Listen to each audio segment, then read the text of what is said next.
নমস্কার দর্শক, সংবাদ আবির্ভাবে গুরুত্বপূর্ণ সংবাদে আপনাদের সকলকে স্বাগত। আজকে আমাদের সাথে আছেন কলকাতা হাইকোর্টের বিশিষ্ট আইনজীবী শ্রমিক বাগচি। সিন্ডিকেট তোলাবাজি নিয়ে গত কয়েকদিনে একাধিকবার কড়া বার্তা দিয়েছে হাইকোর্ট। এবার শহরে বেআইনি নির্মাণ নিয়ে কঠোর অবস্থান নিল কলকাতা হাইকোর্ট। পদক্ষেপ না নেওয়ায় পুরসভাকে ভর্ৎসনা করল প্রধান বিচারপতির ডিভিশন বেঞ্চ। 96 এবং 99 নম্বর কাশীপুর রোডে 18টি বেআইনি নির্মাণের বিরুদ্ধে অভিযোগ তোলে স্থানীয় বাসিন্দা মণিপ্রসাদ সিংহ। 2015 সালে হাইকোর্টে জনস্বার্থ মামলা দায়ের করেন তিনি দাবি করেন অনুমোদিত নকশা ছাড়া 18টি নির্মাণ কাজ করা হয়েছে। মামলা প্রেক্ষিতে পুর কমিশনার এবং পুর ইঞ্জিনিয়ারকে শুক্রবার হাজিরার নির্দেশ দেয় আদালত। এদিন পুর কমিশনারকে উদ্দেশ্য করে প্রধান বিচারপতি বলেন, 9 মাস হয়ে গেল বেআইনি নির্মাণ ঠেকাতে আপনারা কি পদক্ষেপ নিয়েছেন? কোনো পদক্ষেপ না নেওয়ার জন্য কি আপনার উপর চাপ আছে? আপনাদের যদি আইন শৃঙ্খলা পরিস্থিতির অবনতির আশঙ্কা থাকে তাহলে পুলিশের সাহায্য নেননি কেন? কোনো এফআইআর করেছেন কি? শুধুমাত্র নোটিশ ইস্যু করে ছেড়ে দিয়েছেন কেন? এরপরই পুরসভাকে তীব্র ভর্ৎসনা করেন প্রধান বিচারপতি। বলেন, কলকাতা পুরসভা যথাযথ কাজ করলে এমন হয় না, তাদের গাফিলতির কারণেই এমন ঘটনা ঘটেছে। আমরা আজকে যে কারণে এসেছি কলকাতা হাইকোর্টে, তার মূল কারণ হচ্ছে আপনারা জানেন যে লোকসভা দামামা বেজে গেছে, কিন্তু তার মধ্যেও আমরা যদি দেখি কলকাতায় গার্ডেন নিচে যেভাবে বাড়ি ধসে পড়লো, এবং শুধু বাড়ি ধসে নয়, বিভিন্ন কলকাতার আনাচে কানাচে বিভিন্ন জায়গায় ইললিগাল কনস্ট্রাকশন কিন্তু রমরমা। বারবার করে কোর্ট ডাইরেকশন দিচ্ছে, কোর্টের অর্ডার আছে। 7 বছর আগে কলকাতা হাইকোর্টের প্রধান বিচারপতির ডিভিশন বেঞ্চের অর্ডার আছে যে ভেঙে গুড়িয়ে দাও, তারপরেও কাজ হচ্ছে না। শ্রমিকদা কি বলবেন? এরা ভোট চাইতে আসছে, অথচ যেটা ন্যূনতম জিনিস সেই জিনিসটাই করছে না। দেখুন, ব্যাপারটা হচ্ছে যে এরা তো এই সমস্ত জায়গা দিয়ে কোটি কোটি টাকা লেনদেন হয়েছে, কিভাবে করবে? আপনি একটা কথা বলুন, আমি আপনাকে বলছি, মানে আমি সেই সালটা ভুলে গেছি, এই 6-7 বছর আগের কথাই একটা আলোচনা হয়েছিল কয়েকটা জায়গাতে, মিউনিসিপ্যালিটি যেখানে রয়েছে, কেএমসি ছাড়াও আরো কতগুলো জেলায় আর কি, যেখানে মিউনিসিপ্যালিটি রয়েছে, বলছে কাউন্সিলরদের কাছেই যদি কেউ বহুতল করার আবেদন করে কাউন্সিলররা সেটা করে দেবে। আমি আপনাকে বলছি, প্রত্যেকটা, আমি কেএমসি যদি ধরি, একটা গাইডলাইন আছে, একটা ধরুন গলির মধ্যে একটা রাস্তা, সেই রাস্তাটা কত ফুট চওড়া হতে পারে? মরজোর 7 ফুট 8 ফুট। একটা 8 ফুট বা 7 ফুট রাস্তার পাশে কখনো একটা 5 তলা বিল্ডিং হতে পারে? সেখানে G+3 স্যাংশন হতে পারে, ওইটাই স্যাংশন হয়। ওপরে 2টো ফ্লোর হয় ইল্লিগাল, এবং ওই যে 2টো ফ্লোর ইল্লিগাল হয়, ওই 2টো ফ্লোরে যত মানে বাড়িগুলো থাকে, সেই বাড়িগুলোর হিসাবে একটা টাকা ঠিক হয়। সেই টাকাটা লেনদেন হয় কাউন্সিলর এবং সেই এলাকার মানে যারা গুন্ডা মস্তান, এদের মাধ্যমে এই টাকাটা লেনদেনটা হয়। মন্ত্রী অব্দি এই টাকাটা যায়, মেয়র অব্দি এই টাকাটা যায়। যার জন্য এইগুলো সমস্ত কিছু ইন্সপেকশন পাস হয়ে যায়, বা যখন ফাইনাল সিসি দেওয়া হয় তখন পুরোটার ওপরেই ফাইনাল সিসি পাওয়া যায়। এই জিনিসগুলো হয় এখানে। হাইকোর্ট তো বহুবার অর্ডার দিয়েছে। আপনি তো 7 বছর আগের কথা বলছেন, এইটা সঠিক। এর মাঝখানেও অনেক মামলায় হাইকোর্ট অর্ডার দিয়েছে যে কেন ইল্লিগাল কনস্ট্রাকশন থাকলেই হাইকোর্ট বলেছে ভেঙে দাও, এবং কোনোভাবে সেই ইল্লিগাল কনস্ট্রাকশন রাখার পক্ষে হাইকোর্ট নয়। কিন্তু মানুষ, তাদের কিছু লোক আছে, মানে তারা সমাজের একটা শ্রেণীর সঙ্গে আঁতাত করে, বিশেষ করে কিছু প্রমোটার, তারা সমাজের একটা শ্রেণীর সঙ্গে আঁতাত করে এই সমস্ত ইল্লিগাল কনস্ট্রাকশন গুলো করে, এবং কোটি কোটি টাকা এখানে লেনদেনের একটা খেলা চলে।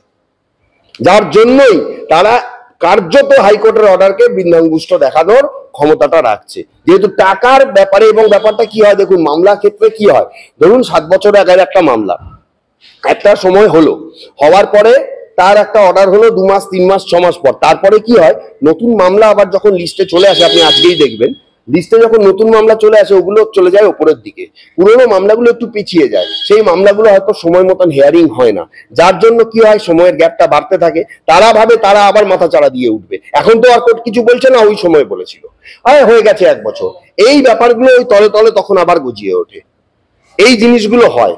এগুলো মানে কি বলবো আপনাকে, মানে সমাজের একদম নিচতলা থেকে শুরু করে ওপর তলা বিভিন্ন মানুষের মধ্যে জড়িত রয়েছে। যেভাবে আপনি দেখুন কেএমসি এক একটা মানে ওয়ার্ডে যেভাবে 2টো বাড়ির মধ্যে 3 আঙুল ফাঁক রাখা হয়নি, বলছে একটা মানে 2টো বাড়ি হয়েছে, তার মাঝখানে একটা হাত ঢুকবে না, এইটুকু ফাঁকে 2টো বাড়ি করা হয়েছে, এবং একটা 4 তলা একটা 5 তলা। কিভাবে কলকাতার বুকে তাহলে সেই বাড়িগুলো দাঁড়িয়ে আছে? সেই বাড়িগুলোর ছাদ ধসে পড়ে গার্ডেন বিচের মতন প্রত্যেক মানে মুহূর্তে বড় সড়ো কোনো দুর্ঘটনা হতে পারে। সহনাগরিক, আমরা 12 জন সহনাগরিককে হারিয়েছি, আরো কত সহনাগরিককে আমাদের হারাতে হবে যদি এই পরিস্থিতি চলে। গার্ডেন ব্রিজ কাণ্ডে ডেপুটি মেয়র বলছেন যে দায়িত্ব নিতে হবে মেয়রকে, কিন্তু ডেপুটি মেয়রের এলাকা কাশীপুর, সেইখানে আমরা দেখতে পাচ্ছি লাগাতার ইল্লিগাল কনস্ট্রাকশন। শশী পাজা সেখানকার বিধায়ক, তারপর হচ্ছে সেখানে তাদের এমপি সুদীপ ব্যানার্জি, কি বলবেন? শুধু কাশীপুর কেন, আরো অনেক জায়গা রয়েছে। আমি মানে আপনি একটুখানি খোঁজ খবর লাগান, সব জায়গাগুলোই দেখতে পাবেন।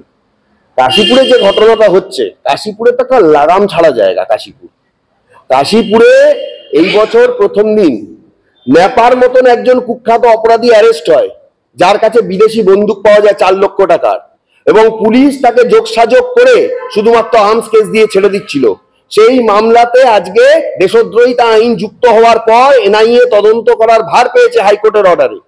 কাশীপুরে তো মানে, এবং হাইকোর্টের সে অর্ডারটা আপনি দেখুন, সেখানে হাইকোর্ট পরিষ্কার বলেছে একটা রাজ্যের মধ্যে কলকাতার মতন একটা গুরুত্বপূর্ণ সিটিতে বিদেশি অস্ত্র আসছে মানে রাজ্যের যে মানে প্রশাসনিক যারা স্তরে রয়েছেন তাদের পুরোপুরি ব্যর্থতা, রাজ্য সরকারের মানে পুরোপুরি ব্যর্থতা। পয়সা দিলে যে কি হতে পারে তার একটা একদম জলজলে উদাহরণ হচ্ছে কাশীপুর।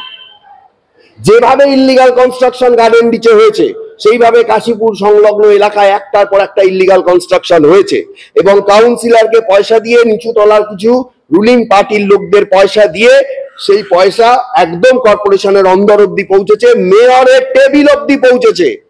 তারপরেই সেই ইল্লিগাল কনস্ট্রাকশন দাঁড়িয়েছে, এবং সেই ফ্ল্যাট লক্ষ লক্ষ টাকায় হাত বদল হয়েছে, বিক্রি হয়েছে, এবং মানুষ জানেও না যে প্রপার স্যাংশন নেই বা ইল্লিগাল ভাবে স্যাংশন করা হয়েছে, জানেও না কেনার পরে কি কত বড় বিপদ মাথায় করে তারা বাস করছে। যে কোনো মুহূর্তে শুনুন, বোরিং বা গ্রাউন্ডিং করেছে 3rd ফ্লোর করা অব্দি, চাপিয়ে দিয়েছে উপরের 2টো ফ্লোর, কত হাজার কেজি ওয়েট, কত হাজার টন কেজি ওয়েট সেটা তার উপরে চেপে আছে। সুতরাং যখন সেইটা কোলাপস করবে, নিচের মানুষও মারা যাবে, ওপরের মানুষ যারা আছে তারাও মারা যাবে। এটা মৃত্যু ফাঁদ তৈরি করে রাখা হয়েছে। গার্ডেন লিস্টটা কি হয়েছে বলছে তো, এখন তো বলছে বিশেষজ্ঞ দল তো বলছে যে ওখানে G+3 হওয়া উচিত। সেখানে একটা 4th বা 5th যে ফ্ল্যাটগুলো হয়েছে, 4th ফ্লোর 5th ফ্লোর, সেইগুলোই তো ভেঙে পড়েছে এবং নিচু তলার মানুষরা মারা গেছে। বলুন তো, যে মানুষটা মারা গেছে, বাইরের যে লোকটা, নিরীহ মানুষ যারা মারা গেছে, তাদের কি দোষ ছিল? তারা তো অনেকেই আছেন তারা ওই ফ্ল্যাটেরও বাসিন্দা নন, তারা মারা গেছেন। কিভাবে তারা মারা গেলেন, তাদের জীবনের দামটা কি দেবে রাজ্য সরকার? তাদের জীবনটাকে ফিরিয়ে দেওয়ার ক্ষমতা কারো রয়েছে? ইল্লিগাল ভাবে তো টাকা খেয়ে নিয়ে বসে আছে। দেখুন, আমি আপনাকে একটা কথা বলি, প্রশাসনকে অনেক কঠোর হতে হবে কিছু কিছু জায়গায়, কিন্তু যারা প্রশাসন চালান, যারা রাজ্যটা চালায়, যে সমস্ত লোকজন তাদের মধ্যে রয়েছে, তারাই যদি ইল্লিগাল কাজকর্মকে প্রশ্রয় দেন, সেক্ষেত্রে প্রশাসন যা হওয়ার তাই হবে। এটা পরিষ্কার কথা, এর মধ্যে তো কোনো দ্বিচারিতা কিছু নেই। কারণ আপনাকে একটা কথা বলি, যদি না কোনো অর্ডার পুলিশের কাছে আসে যে ভাঙার সময় পুলিশ প্রোটেকশন নেওয়া হবে, ঠিক আছে, পুলিশকে বললেও যেহেতু সিভিল ম্যাটার, পুলিশ নিজে ভাঙবে না, কর্পোরেশন থেকে, কর্পোরেশনে টাকা খাইয়ে কাউন্সিলর বলুন বা ইঞ্জিনিয়ারিং ডিপার্টমেন্ট বলুন বা বিল্ডিং ডিপার্টমেন্ট, সেখানে 401 বা যেগুলো ভাঙার অর্ডার যেগুলো কেএমসি করে, সেগুলোকে আটকে দেওয়া হচ্ছে, রদ করে দেওয়া হচ্ছে বিভিন্নভাবে। হাইকোর্ট অর্ডার দিচ্ছে, তারপরেও সেটাকে মানে রাজনৈতিক ভাবে সেই অর্ডারটাকে এমন ভাবে হিউমিলিটেশন করা হচ্ছে যাতে কোনোভাবেই সেটা ইমপ্লিমেন্ট না করা হয়। এক্সিকিউশন মামলা ফাইল হলে তারপরেও কোর্টকে আবার অনেক কিছু বুঝিয়ে দেওয়া হচ্ছে। মানে কি বলবো আপনাকে, হাইকোর্ট বহুবার বলেছে, চিফ জাস্টিসের কাছে আমি একটা মামলা করেছিলাম যে এরকম ইল্লিগাল কনস্ট্রাকশন অর্ডার আছে, এবং আপনি যে 7 বছর আগের মামলাটার কথা বললেন, সেই মামলাটা এখনো পেন্ডিং। সেই মামলাটা এর আগের দিন যে সিনিয়র ছিলেন তিনি আমাকে ডেকেছিলেন, তার সঙ্গে আমি এই মামলাটা করেছি, আমি জানি। সেখানে একটা লিস্ট চেয়েছে জানেন হাইকোর্ট, ওই মামলায় আগের দিন একটা লিস্ট চাওয়া হয়েছে। হাইকোর্ট বলেছে পুরো পশ্চিমবঙ্গের নিরিখে, যেহেতু এটা জনস্বার্থ মামলা, পুরো পশ্চিমবঙ্গের নিরিখে তোমরা লিস্ট দাও কোথায় কোথায় ইল্লিগাল কনস্ট্রাকশন আছে এবং তার সঙ্গে কোন কোন প্রমোটার জড়িত। আমরা বলি যে আমাদের পক্ষে সম্ভবই না, পুরো পশ্চিমবঙ্গে নিরিখে আমরা কি পারবো? কয়েকটা জায়গায় বলছে যে কটা আছে সে কটাই দাও। আজকে মামলা হওয়ার কথা ছিল, কোনো কারণে আজকে মামলাটা হয়নি, হয়তো পরের বৃহস্পতিবার হবে। আমি আপনাকে বলছি এই রকম পরিস্থিতি, হাইকোর্ট তাহলে কতখানি কনসার্ন, চিফ জাস্টিস কতখানি কনসার্ন যে কি রকম পরিস্থিতি চলছে। এবং এই গার্ডেন রিচের পর অমৃতা সিনহার ঘরে অর্ডার গুলো দেখুন, জাস্টিস অমৃতা সিনহা তার ঘরে অর্ডার গুলো, তিনি কিন্তু একদম ইল্লিগাল কনস্ট্রাকশন থাকলে ভেঙে দিতে বলছেন। কোটি কোটি টাকা কম্পেনসেশন। হাইকোর্ট এরকম কঠিন এবং কঠোর হতেই হবে, যেখানে যাদের দেখার দায়িত্ব তারা যদি নেগলেক্ট করে, তারা যদি ঘুষ খেয়ে চুপ থাকে, তাহলে কোর্টের দায়িত্ব অনেকাংশে বেড়ে যায় এবং কোর্ট সেটাই করছে। আমি আশা করব কোন সহনাগরিকের মৃত্যু হওয়ার আগে, অন্তত ইল্লিগাল কনস্ট্রাকশনের জন্য কোন সহনাগরিকের মৃত্যু হওয়ার আগে অন্তত এই রাজ্যে আমার মনে হয় বেশিরভাগ ইল্লিগাল কনস্ট্রাকশন হাইকোর্টের নজরদারিতে অবশ্যই ভেঙে ফেলার অর্ডার আমরা দেখতে পাবো। শ্রমিকদার, শেষ প্রশ্ন করব, যেটা হচ্ছে যে যারা দেখার দায়িত্ব যাদের, তারা তো দেখছেই না, অথচ ভোট চাইতে আসছে, ভোট কি পাবে? দেখুন, ভোট একটা এমন বালাই, ভোট তো তাদের দেওয়া উচিতই নয়। যারা এই 12 জনের মৃত্যুর জন্য যে দলের লোক দায়ী, রাজ্য সরকার, তাদের কোনো ক্যান্ডিডেটকে লোকসভায় ভোট দেওয়া উচিত নয়। কিন্তু আমি বললেই কি সেটা হবে? কারণ এখানে অনেক কিছু ইকুয়েশন আছে, অনেক খেলা রয়েছে। দেখুন, ব্যাপারটা হচ্ছে তারা বলবে আমরা এই করেছি, আমরা এত উন্নয়ন করেছি, আমরা লক্ষ্মীর ভান্ডার করেছি, আমরা রূপশ্রী করেছি, কন্যাশ্রী করেছি, নীল সাদা রং করেছি, কিন্তু মানুষের পেটে তোমরা ভাত দিতে পারোনি, মানুষের কর্মসংস্থান তোমরা দিতে পারোনি, এবং ইল্লিগাল কনস্ট্রাকশনের তোমরা স্যাংশন করে গেছো পর পর পর পর, যাতে লক্ষ লক্ষ কোটি কোটি টাকা লেনদেন করিয়েছো। মানুষ যদি এগুলো না ভাবে কে কি করেছে, শুনুন, শুধুমাত্র ওই ফিল্মের চটকদারি দেখে আর কিছু কিছু জায়গায় ওই ক্রিকেটাররা কে কি করেছে সেইটা দেখে মানুষ যদি ভাবে বা বাবা এরা আসছে, এরা আমাদের কাছ থেকে ভোট চাইতে আসছে, তারা যদি সেটা চায়, তাহলে সেই তিমিরেই মানুষকে থাকতে হবে। আর মানুষ যদি মনে করে আমরা নতুন ভোট চাই, আমাদের এদের অনেক দেখা হয়ে গেছে, এই রকম অন্যায় অত্যাচারকারী লোকজনদের আমাদের আর কোনো প্রয়োজন নেই, তাহলে ভোট বাক্সে আমরা সেটা দেখতে পাবো 2 মাসের অপেক্ষা। আমার মনে হয় মানুষ আস্তে আস্তে সচেতন হচ্ছে, কারণ অন্যান্য বিরোধী দলের যে রাজনৈতিক সভাগুলো হচ্ছে তাতে আপনি দেখুন কত সংখ্যক লোক সমাগম হচ্ছে। প্রধানমন্ত্রীর সভায় লক্ষ লক্ষ লোক, সেখানে জায়গা দেওয়া যায়নি। সুতরাং সেইখান থেকে আমার মনে হয় ব্রিগেডের লাস্ট যে সিপিএম এর সভায় প্রচুর লোক হয়েছিল, আজকে সিপিএম এর মিছিলে অনেক লোক হচ্ছে, আগে যেগুলো লোক দেখতে পাওয়া যেত না, অলিতে গলিতেও তারা যে মিছিল করছে লোক হচ্ছে। আমি বলছি না যে শাসক দলের লোক নেই আছে, কিন্তু শাসক দলের যারা বিরোধী বিজেপি বা সিপিএম, আজকে তাদের সভাতেও কিন্তু উল্লেখযোগ্যভাবে লোক হচ্ছে এবং তাদের সঙ্গে লোক আছে। সোশ্যাল মিডিয়া হওয়ার জন্য আজকে অনেক মানুষ সোশ্যাল প্ল্যাটফর্মে রাজ্য সরকারের নিন্দা করছে, রাজ্য সরকার সেখানে কিছুই করতে পারছে না। সুতরাং এই জায়গাগুলো যদি ভোট বাক্সে প্রতিফলিত হয়, আমি মনে করি রাজ্য সরকার যা করেছে তার জবাবটা তারা 2 মাস পরে পেয়ে যাবে। সুবিধা, অসংখ্য অসংখ্য ধন্যবাদ। আমরা আমাদের দর্শকদেরকে যেটা বলবো যে সারা কলকাতা জুড়ে এবং পশ্চিমবঙ্গ জুড়ে যেভাবে ইল্লিগাল কনস্ট্রাকশন তৈরি হয়েছে, এবং সম্পূর্ণভাবে যদি আমরা দেখি তাহলে দেখব যে পুলিশ প্রশাসন থেকে শুরু করে শাসক সবাই কিন্তু চুপ। এটা একমাত্র সম্ভব টাকার জন্য, টাকার বিনিময় না হলে এইভাবে চুপ থাকতে পারে না।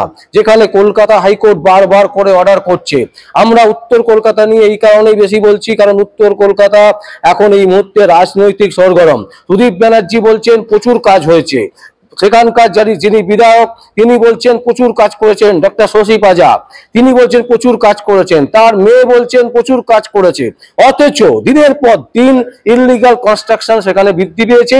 এবং সেই নিয়ে কলকাতা হাইকোর্টে আজকে মামলা ছিল, সেই মামলা আজকে যদিও হয়নি, কিন্তু সেই মামলা শুনানি যে কোনো দিন যে কোনো মুহূর্তে হতে চলেছে। এবং 7 বছর আগে অর্ডার ছিল, কলকাতা হাইকোর্টের প্রধান বিচারপতি ডিভিশন বেঞ্চ অর্ডার দিয়েছিলেন সারা পশ্চিমবঙ্গ জুড়ে কোথায় কোথায় ইল্লিগাল কনস্ট্রাকশন হয় সেগুলো জানতে চাওয়া হয়েছে। এই রকম একটা গুরুতর জায়গায় তারপরেও কিন্তু চুপ শাসক শ্রেণী, এইখানেই কিন্তু প্রশ্ন হচ্ছে। তো আগামী লোকসভায় তার এফেক্ট হবে কি হবে না সেদিকে আমরা চোখ রাখবো। আর আপনাদের চোখ থাকুক সংবাদ আবির্ভাবে। আমার নাম বিশ্বজিৎ পাল, সংবাদ আবির্ভাবের জন্য।